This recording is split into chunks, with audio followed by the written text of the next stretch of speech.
วะโตสาวกสังโฆสังฆังนัมมามิกราบพระสงฆ์นะโมตัสสะภะคะวะโตอะระหะโตสัมมาสัมพุทธัสสะนะโมตัสสะภะคะวะโตอะระหะโตสัมมาสัมพุทธัสสะนะโมตัสสะภะคะวะโตอะระหะโตสัมมาสัมพุทธัสสะพุทธังสรณังคัจฉามิธัมมังสรณังคัจฉามิสังฆังสรณังคัจฉามิตุติยัมปิพุทธังสรณังคัจฉามิตุติยัมปิธัมมังสรณังคัจฉามิตุติยัมปิสังฆังสรณังคัจฉามิตติยัมปิพุทธังสร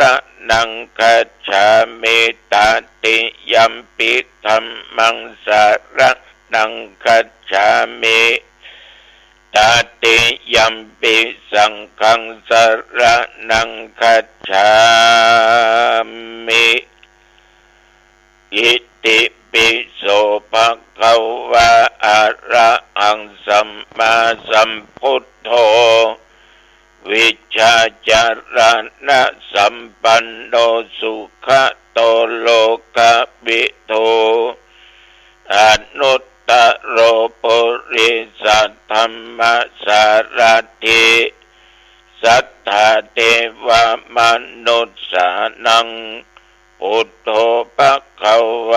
ติยันตุนิมิตตังอวะมังคะลัญญาโยจามะนาโพสกุนัสสะสัทโธปะปะกะโหตุสุปินังอะกันตังพุทธานุภาเวนะวินาสเมนตุสวากขาโตภะคะวะตาธัมโมสันติติโกอะกาลิโกเอหิปัสสิโกโอปันนายิโกปัจจตังเวทิตโพวินยูหิติยันตุนิมิตตังอวะมังคะลัญญาโยจามะนาโพสกุนัสสะสัทโธปะปะกะโหตุสุปินังอะกันตังธัมมานุภาเวนะวินาสเมนโตสุปฏิปันโนภะคะวะโตสาวกสังโฆโอชุปฏิปันโนภะคะวะโตสาวกสังโฆสัญญายาปฏิปันโนภะคะวะโตสาวกสังโฆสามิจิปฏิปันโนภะคะวะโตสาวกสังโฆยะติทังจัตตาริปุริสายุคานิอัตถปุริสปุคลาเอสะภะคะวะโตสาวกสังโฆอาหุนยโยปะหุนยโยทักขินยโยอัญชลิกรณิโยอนุตตรังปุญญเขตังโลกัสสาติยันตุนิมิตตังอะบะมังคะลัญญาโยจามะนาโพสกุนัสสะสัทโธปะปะกะโห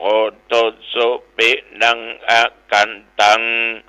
สังฆานุภาเวนะวินาสเมนโต โพชังโคสติสังฆาโตธัมมานังวิจโยตถาวิริยัมปิติปัสสติโพชังคาจะตถาปะเรสัมมาทุเปกะโพชังคาสัตติติสัพพทัสสินามุนินาสัมมาทัคคตาภาวิตาภาอุลิกตาสังวัตตันติอภิญญายานิพพานายะจะโพธิยาเอเตนะสัจจะวัชเชนะโสติเตโอโตสัพพทาเอกัสสมิงสัมมะเยนะโทโมคันลานันจะกัสสปังขิลาเนทุกิเตติสวาโพชังเคสัตตะเทสัญเยเตจะตังอภินันติตวาโรคามุตกิงสุตังคะเนเอเตนะสัจจะวัชเชนะโสติเตโอโตสัพพทา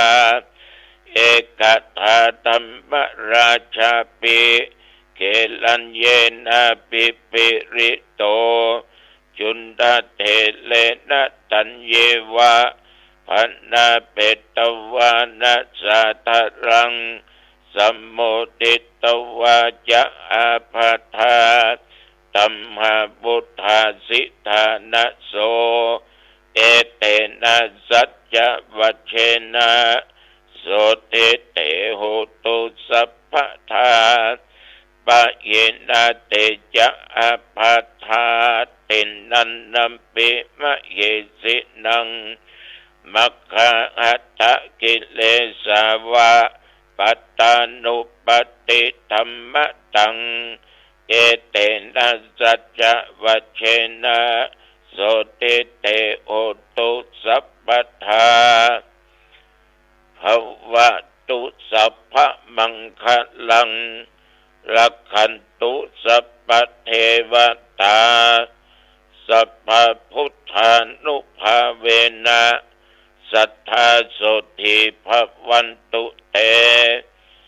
ภวตุสัพพมังคลังรักขันตุสัพพเทวตาสัพพธัมมานุภาเวนะสัทธาโสติภวันตุเตภวตุสัพพมังคลังรักขันตุสัพพเทวตาสัพพสังฆานุภาเวนะสัทธาโสติภวันตุเตขอถวายพระพรชัยมงคลแด่สมเด็จพระเจ้าลูกเธอเจ้าฟ้าพัชรกิติยาภาโดยพุทธานุภาพธรรมานุภาพขอให้พระองค์จงหายจากอาการพระประชวรมีพระสุขภาพพลามัยอันแข็งแรงดุจดั้งเดิมขอให้พระองค์มีพระชนมายุยิ่งยืนนานได้120 พระพรรษายิ่งขึ้นไปขอถวายพระพรตะวานี่กรมอุตุเพิ่นก็ได้ตักเตือนระยะนี้เป็นฤดูฝนน้ำท่วมน้ำหลากหลายอำเภอในจังหวัดแม่ฮ่องสอนจังหวัดเฮาก็มีเป็นบางที่หลายจังหวัดด้วยกันที่น้ำท่วมเพราะฝนตกหนักถ้าเป็นทางดอยมันก็จะปลากิ่งไม้ต้นไม้อย่างลงมาน้ำป่าอันตรายมากแต่นับตั้งแต่ตะวันมาจนถึงปัจจุบันบัดเดี๋ยวนี้ที่บริเวณหนองตองและใกล้เคียงใต้เหนือตะวันออกตะวันนี้ก็มีฝนตกปะปาย พอนักสักใดแต่อากาศก็เหมือนเดิมอบอ้าวร้อนอยู่อุณหภูมิตะวันนี้ก็36 องศาแต่ปัจจุบันนี่ก็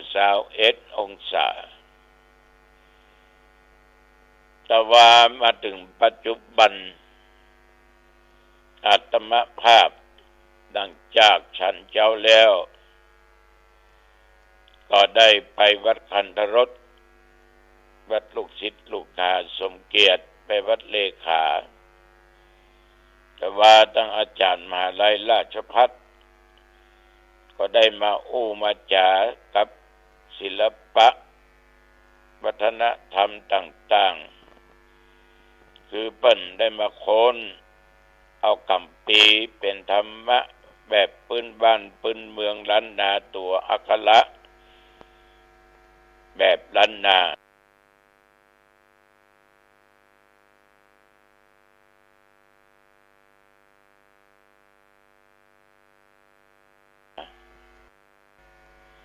ที่วัดกันดารหลายคนก็ได้ไปไปจาทุเจ้าและญาติโยมนักเรียนได้รับทราบแต่ว่าก็มีข้อดีใจอยู่อย่างหนึ่งทำบางผูกเป็นตัวเมืองเขียนด้วยใบลานมาเป็นร้อยปีจารึกคนที่เขียนตัวจารึกคนที่ตายประการสำคัญจะเป็นธรรมกรรมวาจาที่เปิ่นใจบวชตุเป็กพระว่าข้าพเจ้าชื่อนั้นชื่อนี้สมัยนั้นสมัยนี้อยู่วัดหนองตองใจแก้วกว้างวัดหนองตองใจแก้วกว้างถ้าถึงวัดหนองตองก็มีคนเฒ่าแก่เป็นเล่าขานกันมาว่า1หนองตองหลวงใจแก้วกว้าง2วัดนางเหลวแล้วก็มาถึงมูลเหตุว่าทำไมจึงเป็นวัดหนองตองที่ในธรรมเมืองหลายภูได้บอกไว้ว่าต้นทองหลางต้นทองต้นอย่างเนี้ยก็มาคิดดูว่าที่ตั้งวัดสมัยก่อนตั้งเดิมหลายร้อยปีนั้นก็คงจะเป็นวัดที่ธรรมภาพไปแปลงไว้เดียวเนี้ยแต่มันมีหลักฐานแน่นอนแต่ในคัมภีร์ธรรมเนี้ยปณิจารึกไว้อย่างนั้นแต่ก็ปรากฏจะเป็นชื่อวัดนอกวัดใน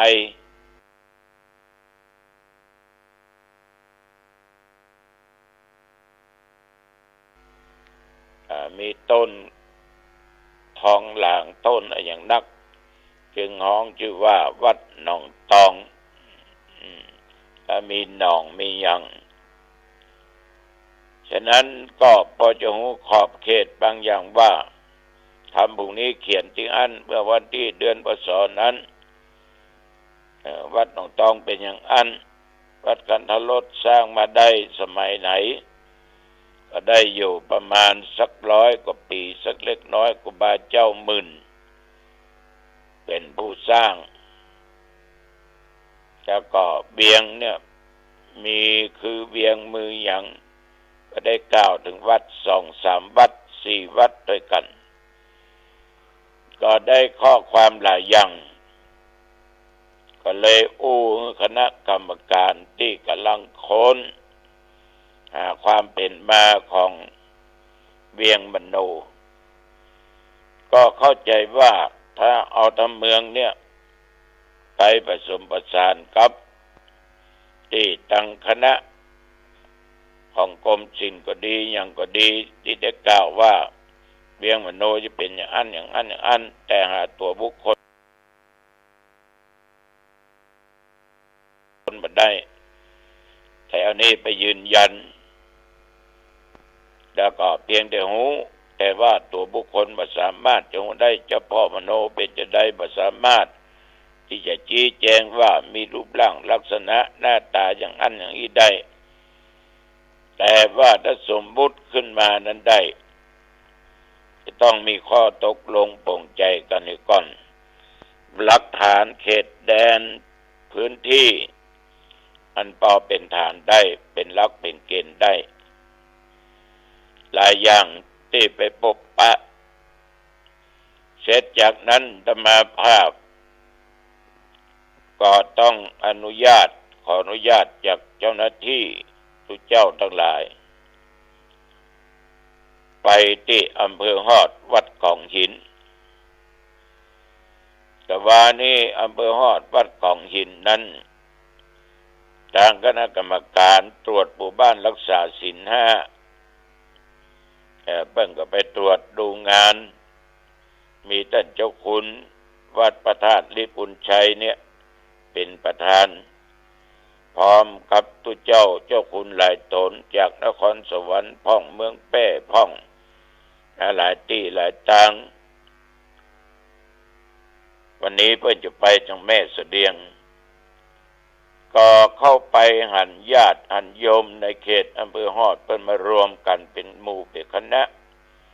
จ้างฟ้อนพ่องตีกองมีซุ้มของอบต.แต่ละตำบลไปแสดงก็น่าทึ่งเหมือนกันญาติโยมก็พากันไปนักพากันไปลายเมื่อถึงเวลาก็ขึ้นสู่บนวิหารหน่วยงานราชการมีรองผู้ว่ามีท่านนายอำเภอนายกกำนันผู้ใหญ่บ้านก็ได้เสนอผลงานตามหลักตามเกณฑ์ก่อนยังบาดจบดีได้ประมาณ4 โมงเย็นสักเล็กน้อยอาตมาก็ลากลับอีกก่อนเพิ่งก่อนนี้กันไปก็ประมาณ5 โมงก็เลิกก็อาตมามีธุระจะต้องรีบกลับนะแต่จริงเขาก็ไม่ได้เป็นกรรมการเนี่ยแต่ไปดูไปให้กำลังใจเพราะว่าจากหนองตองไปฮอดนี่ก็อยู่ประมาณ80 โลถ้านับออกจากวัดไปนี่นะอยู่ประมาณ80 โลไปกลับก็160 โลงานคณะสงฆ์เป็นงานที่ต้องการสนับสนุนเป็นงานที่เราต้องทำช่วยกันนะอันใดดีงามก็ช่วยกันฉะนั้นตะวันนี้ขาปิกมามีฝนตกมิดมัดดังที่กล่าวไว้เมื่อตะกี้นี้ญาติโยมท่านทั้งหลายได้นั่งนั่งจากับสาธุเจ้าได้ตนละองค์ที่เป็นเจ้าคณะอำเภอรองอำเภอกาอย่างกานี่นะกันถึงเกี่ยวกับเรื่องสร้างพุทธมณฑลก็ถามว่าหลวงพ่อเพิ่นสร้างมาถึงไหนละเอาก็ตอบได้เพราะมันได้เข้าไป จะเข้าไปประชุมกันก่อนในวันที่26ที่จะถึงเนี้ยประชุมกันวันที่26แล้วได้หลายเปอร์เซ็นต์ละจะต้องไปจ่ายค่าจ้างประมาณ700,000 บาทในวันที่26ก็จะได้ได้จากันก่อนว่ามันเป็นจะได้นะแต่สร้างแน่กำจาเนี่ยญาติโยมเป็นสิ่งที่สำคัญทุกสิ่งทุกอย่างต้องเป็นสัตย์ต้องเป็นจริงจาในสิ่งที่มันเป็นจริงบะมุสาบะเท็จบะจุบะหลอกบะลวงกันบะหลงให้คนอื่นเชื่อทำอย่างบะคิดที่จะเอาเปรียบเอาประโยชน์แต่จาด้วยสัจจะด้วยความจริงใจอันนี้ก็ทุกสิ่งทุกอย่างว่าเป็นคนบ้านเป็นคนวัดการทำอย่างนั้นมันก็สำเร็จผลได้ จะได้บุญโดยเต็มร้อยแต่การอู้การจานั้นอู้แบบจุแบบหลอกแบบลวงกันมีสัจจะมีความจริงหันประโยชน์ส่วนตัวมีความจริงใจแต่ว่าหลอกกันอันนี้ก็ไม่ได้บุญเป็นบาป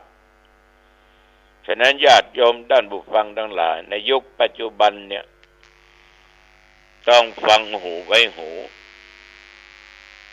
นับได้นับเชื่อไปมาอู้มาจาอย่างก็ตามนะของเอาความเป็นจริงปรากฏเอาความจริงเพราะความจริงเป็นสิ่งที่บ่ตายสัจจังเวอมตะวาจาความสัตย์เป็นสิ่งที่บ่ตายฉะนั้นญาติโยมก็ได้อู้ได้จากับพระเจ้าหลายตนหลายองค์จะอู้ถึงเรื่องราวของพระเจ้าเป็นข่าวก็ขอเตือนสติญาติโยมว่าถ้าหูถ้าหันไม่ต้องไปซีเรียสเนอะไม่ต้องไปคิดนักนั่นมันเป็นกรรมเป็นเวรของเขาว่าจะเป็นนักบวชบ่ว่าจะเป็นฆราวาสนั่นเป็นกรรมเวรของเขาหูทั้งหูว่ามันผิด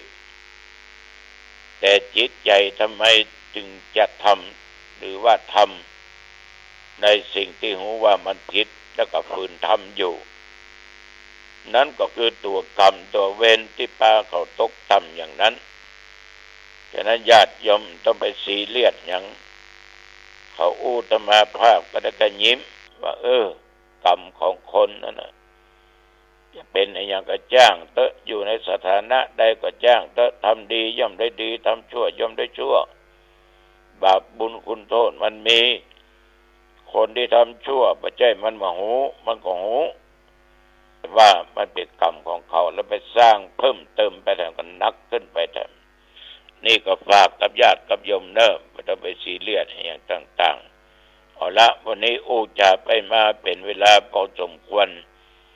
อายุวันโอสุขังพลังพบกันใหม่โอกาสหน้าเจริญพร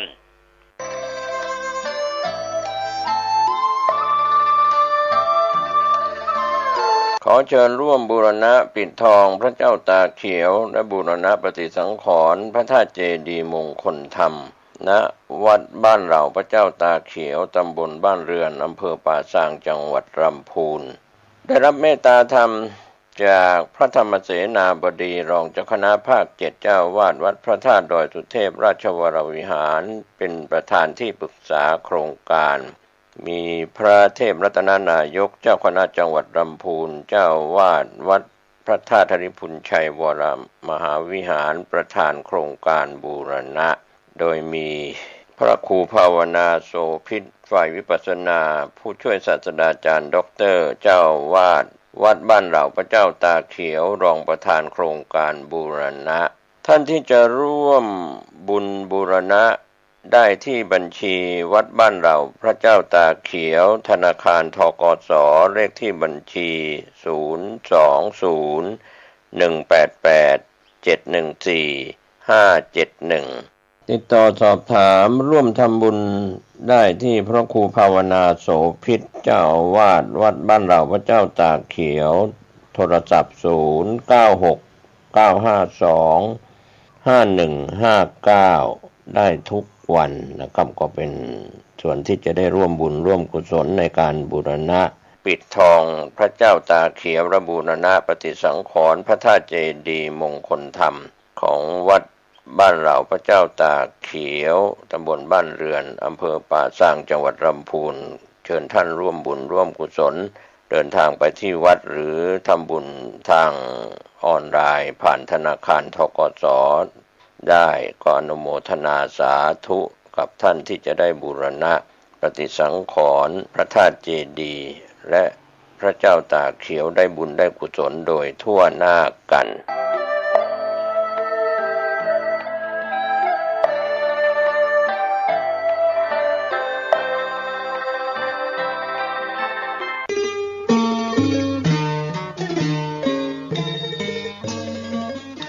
ข่าวสารเพื่อการประชาสัมพันธ์ด้วยทางวัดชัยสถานป่าเศร้าน้อยตำบลสันปุเรอำเภอดอยสะเก็ดจังหวัดเชียงใหม่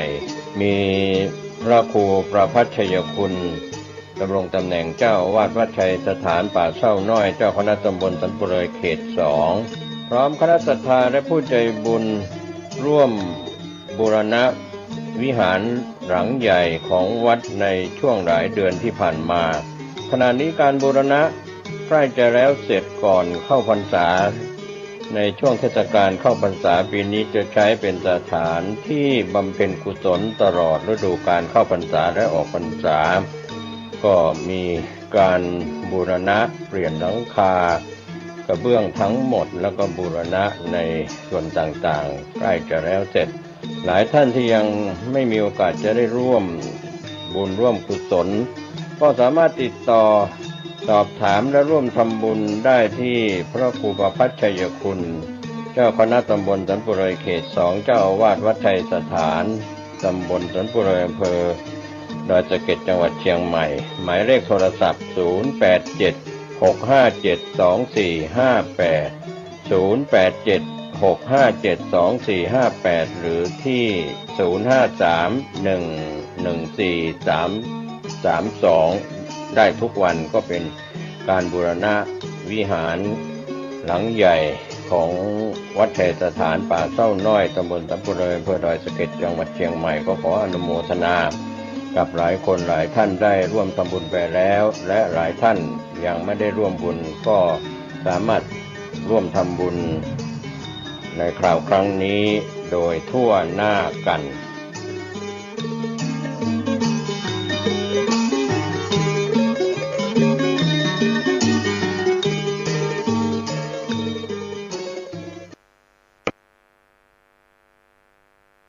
ไม่มีค่าไม่มีความหมายใดๆหัวใจของผู้ปฏิบัติธรรมก็คือว่างตลอดเวลาหัวใจผู้ปฏิบัติธรรมมีส